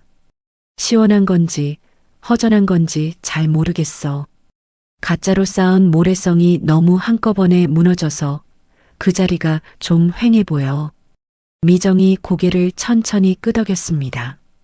그래도 사장님은 끝까지 진짜로 가셨잖아요. 도경이 도시락을 진열장 안에 가만히 올려놓았습니다. 그래. 그건 그래. 뉴스가 보도된 그날 저녁 매장 셔터를 내리고 나오는데 백화점 정문 앞 작은 화단 옆에 한 여인이 등을 굽힌 채 앉아있는 모습이 보였습니다. 머리는 며칠 감지 못한 듯 헝클어져 있었고 굽 한쪽이 떨어진 낡은 구두를 신고 있었지요. 저는 멀리서 그 옆모습을 한참 동안 바라보았습니다. 박순자였습니다. 박순자가 도경을 발견하고는 화단을 짚고 일어나려다 다리에 힘이 풀려 그대로 주저앉았습니다. 큰애야. 도경이 한 발짝 또 한 발짝 천천히 다가갔습니다. 어머님. 박순자가 도경의 카디건 자락을 두 손으로 움켜쥐었습니다. 큰애야, 엄마가 다 잘못했다. 엄마가 진짜 미쳤었나 보다. 도경이 박순자의 손등을 가만히 내려다보았습니다. 주름이 깊고 손등에 검버섯이 드문드문 박혀 있었지요. 한때 도경의 손등을 거칠게 잡아챘던 그 손이 지금 도경의 옷자락에 매달려 떨고 있었습니다. 도경이 차분한 목소리로 입을 열었습니다. 어머님, 식사는 하셨어요. 박순자가 도경의 옷자락에 얼굴을 묻고 흐느꼈습니다. 이틀 굶었다. 집도 며칠 안에 비워줘야 한다. 큰애야, 엄마 갈 데가 없다. 도경이 박순자의 손을 천천히 그러나 단호하게 자기 옷자락에서 떼어냈습니다. 어머님, 일어나세요. 길바닥에 그렇게 앉아 계시면 안 돼요. 박순자가 도경을 올려다보며 어깨를 들썩였습니다. 큰애야, 엄마 걷어다오. 핏줄은 너희밖에 없지 않니? 도경이 박순자의 팔꿈치를 잡아 천천히 일으켜 세웠습니다. 어머님, 일단 일어서세요. 길에서 이러시면 사람들이 다 봐요. 박순자가 도경의 팔에 매달리듯 일어섰습니다. 큰애야, 너만 믿는다. 정말이다. 도경이 박순자의 옷매무새를 가만히 매만져 주었습니다. 그리고 천천히 한 글자 한 글자 또박또박 말을 이었지요. 도경이 박순자의 얼굴을 똑바로 보았습니다. 어머님, 응 그래. 어머님 칠순 잔치 때 제가 들었던 그 말 기억나세요? 돈도 없으면서 눈치도 없냐고 하셨던 말씀이요. 박순자가 입술을 떨다 고개를 떨구었습니다. 큰애야, 엄마가 그때. 도경이 박순자의 어깨를 가만히 두드렸습니다. 어머님, 그때 어머님 말씀이 맞았어요. 저는 돈이 없어요. 어머님 걷어들일 형편이 정말로 없어요. 박순자가 도경의 카디건 자락을 다시 움켜쥐려 했습니다. 큰애야, 너 백화점 들어갔잖니? 다 안다, 엄마가. 도경이 박순자의 손을 한 번 더 천천히 떼어냈습니다. 어머님, 돈 많은 동서한테 효도 받으시라고 하셨잖아요. 어머님이 직접 그렇게 정하셨어요. 저는 그 결정을 지켜드리는 거예요. 박순자가 그 자리에 풀썩 주저앉아 통곡을 시작했습니다. 저는 박순자를 일으켜 화단 벤치에 앉히고 가까운 편의점에서 따뜻한 죽 한 그릇과 보리차 한 병을 사다 그 옆에 가만히 놓아두었습니다. 그리고 천천히 등을 돌렸지요. 박순자의 울음소리가 등 뒤에서 한참 이어졌지만 저는 한 번도 뒤를 돌아보지 않았습니다. 주차장 쪽으로 걸어가는 제 발걸음에는 한치의 망설임도 없었지요. 차에 올라타 시동을 걸자 강민호가 휴대전화로 짧은 메시지를 보내왔습니다. 도경아, 오늘 저녁은 콩나물국에 따뜻한 밥. 천천히 와. 저는 메시지를 한참 들여다보다 휴대전화를 조수석에 가만히 내려놓았습니다. 백화점 주차장의 노란 가로등 불빛이 차창에 길게 비치고 있었지요. 윤채린이 실형을 선고받고 교도소로 옮겨진 지 2달이 지났습니다. 박순자는 살던 집을 비우고 시동생 강민철이 따로 얻어준 변두리 작은 월세방으로 옮겨갔다는 소식이 들려왔지요. 강민철 부부도 어머니의 사기 사건에 휘말려 적잖은 빚을 떠안게 되었습니다. 저는 그 소식을 전해 듣고 강민호에게 시동생 빚의 일부를 우리가 함께 갚자고 먼저 말을 꺼냈습니다. 도경이 식탁 위에 통장 하나를 가만히 내려놓았습니다. 민호야, 동서한테 당한 건 시동생도 마찬가지잖아. 형 노릇 한번 하자. 강민호가 통장을 한참 들여다보다 도경의 손을 가만히 잡았습니다. 도경아, 너 정말 그래도 돼. 도경이 빙그레 웃었습니다. 민호야, 동서는 동서고 시동생은 시동생이야. 너 어릴 때 동생 없고 학교 다녔다며. 그 동생이잖아. 강민호가 도경의 손등에 자기 이마를 가만히 갖다 대었습니다. 도경아, 고맙다. 진짜로. 저는 그날 오후 시동생 강민철에게 전화를 걸어 일부 금액을 보내겠다고 짧게 말했습니다. 강민철은 전화기 너머에서 한참을 말없이 울다가 형수님 평생 잊지 않겠다는 짧은 인사 한마디를 남기고 전화를 끊었지요. 저는 통장을 다시 서랍 깊숙이 넣고 부엌으로 들어가 콩을 한 줌 씻기 시작했습니다. 가을이 깊어갈 무렵 청파백화점 본점 식품관에 작은 변화가 생겼습니다. 오연석이 정년을 앞두고 마지막으로 식품관 한쪽 벽면에 장인의 자리라는 작은 공간을 새로 마련한 것이지요. 오랜 시간 한 가지 솜씨를 꾸준히 다듬어 온 사람들의 이름을 새겨 손님들이 그 이름을 따라 매장을 찾아갈 수 있도록 만든 자리였습니다. 오연석이 그 첫 번째 이름으로 저를 올리고 싶다며 매장으로 직접 찾아왔습니다. 오연석이 매대 옆 작은 응접 의자에 앉으며 차분히 말했습니다. 한도경 대표님, 첫 자리는 한 대표님 이름으로 시작합시다.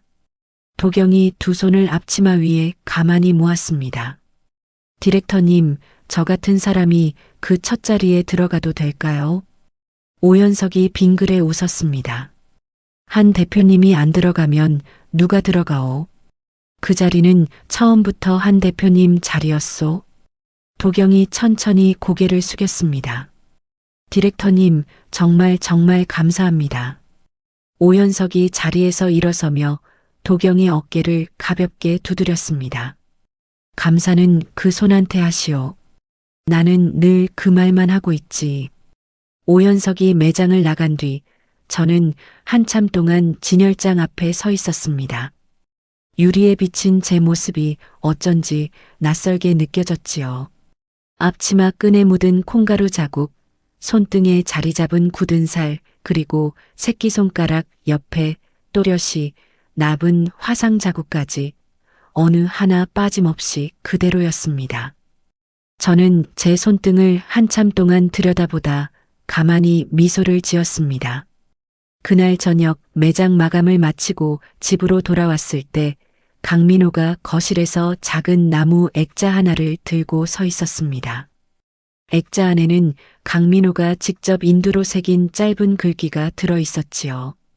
우리 땀방울은 거짓말을 하지 않는다.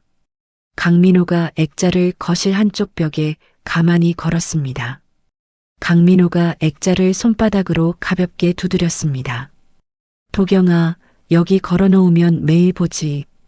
도경이 액자 앞에 다가가 글귀를 손끝으로 가만히 쓸었습니다.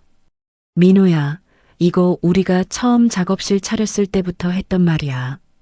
강민호가 도경의 옆에 나란히 섰습니다. 맞아. 10년도 더 됐지. 도경이 강민호의 어깨에 머리를 살짝 기댔습니다. 민호야, 우리 결혼하길 잘했지. 강민호가 빙그레 웃었습니다. 도경아, 너 의자 들고 우리 공방 들어오던 날 나는 그때부터 알았어. 너랑 살게 될 거라는 거.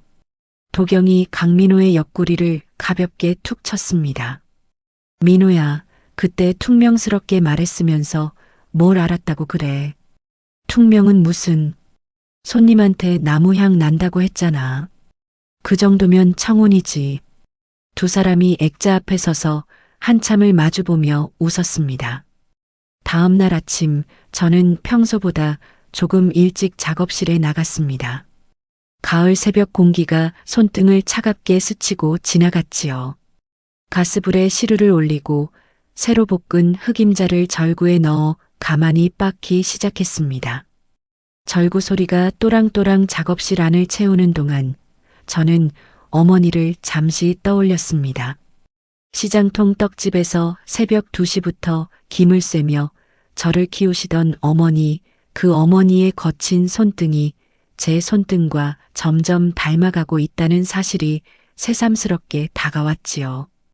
옆방에서 강민호가 사포로 나무를 다듬는 소리가 사각사각 들려왔습니다. 저는 절구지를 잠시 멈추고 작업실 한쪽 벽에 걸어둔 작은 거울 앞에 섰습니다.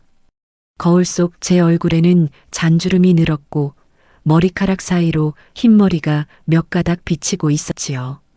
하지만 표정은 10년 전, 20년 전보다 한결 단단해져 있었습니다. 도경이 거울 속 자신을 가만히 들여다보며 작게 중얼거렸습니다. 한도경, 너 잘 살아왔다.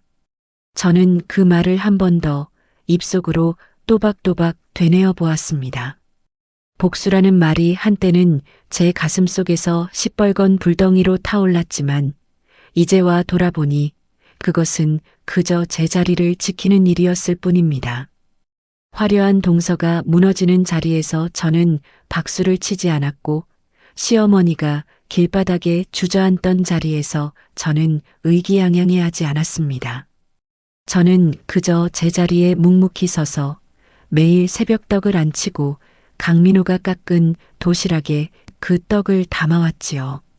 가장 빛나는 복수는 요란할 필요가 없다는 것을 저는 4년 동안 흘린 땀으로 배웠습니다. 매장 오픈을 1시간쯤 앞두고 강민호가 작업실 안으로 들어왔습니다. 손에 갓 다듬은 새 나무 도시락 한 점을 들고 있었지요. 뚜껑 안쪽에는 도경이라는 두 글자가 새겨져 있었고 그 아래에 작은 글씨로 우리 땀방울은 거짓말을 하지 않는다가 한 줄로 깊이 새겨져 있었습니다. 강민호가 도시락을 작업대 위에 가만히 내려놓았습니다. 도경아, 이번 도시락은 좀 더 깊이 새겼어. 손가락으로 만지면 다 느껴지게. 도경이 도시락 뚜껑 안쪽을 손끝으로 천천히 쓸어보았습니다. 민호야, 진짜 깊이 새겼네. 손끝에 자국이 다 느껴져. 강민호가 도경의 옆에 어깨를 나란히 붙이고 섰습니다. 도경아, 우리 이거 한 100년쯤 하자. 도경이 강민호 쪽으로 고개를 돌렸습니다. 100년, 100년. 너 떡 만들고 나 도시락 깎고. 도경이 작게 웃었습니다. 민호야, 우리 나이가 얼마인데 100년이야. 강민호가 도경의 손등을 가만히 잡았습니다. 우리 둘 다 굳은 살 박여서 100년은 거뜬해. 저는 강민호의 손등을 마주 잡았습니다. 두 사람의 손등에 박힌 굳은 살이 서로 맞닿아 단단하고 따뜻한 두 덩어리가 되었지요. 저는 그 손을 한참 동안 놓지 않았습니다. 매장 셔터를 올리자 가을 햇살이 진열장 안에 또랑또랑 비쳐들었습니다. 첫 손님이 매대 앞에 다가와 미소를 지으며 인사를 건넸지요. 저는 두 손을 앞치마에 가만히 닫고 환하게 마주 웃었습니다. 강민호가 매대 한쪽에 서서 새 도시락을 정성스레 정리하고 있었지요. 저는 그 옆모습을 잠깐 바라보다 다시 진열장 쪽으로 고개를 돌렸습니다. 오늘도 새벽 2시에 일어나 떡을 안 쳤고 오늘도 강민호는 새벽 4시에 일어나 도시락을 다듬었습니다. 손에는 여전히 굳은 살이 가득하고 손등에는 지워지지 않는 흉터가 군데군데 남아있지요. 하지만 저는 이 손이 가짜 명품으로 치장한 그 어떤 손보다 아름답다고 자부합니다. 타인의 시선에 휘둘리지 않고 정직하게 걷는 사람만이 결국 인생이라는 긴 길의 끝에서 환하게 웃을 수 있다는 것을 저는 이제 압니다. 매장 안으로 새 손님이 들어서며 진열장 앞에 멈춰섰지요. 저는 흰 앞치마 끈을 다시 한번 단단히 동여매고 두 손을 가지런히 모았습니다. 화려한 명품 가방과 두툼한 돈봉투 앞에서 며느리의 사흘밤이 시장통 싸구려로 짓밟혔던 그날, 저는 제 안에서 무언가가 끊어지는 소리를 분명히 들었습니다. 그때는 정말이지 세상이 끝난 것만 같았지요. 하지만 돌이켜보면 그날 칠순상을 엎어버린 그 한순간이 제 인생을 완전히 바꿔놓은 시작점이었습니다.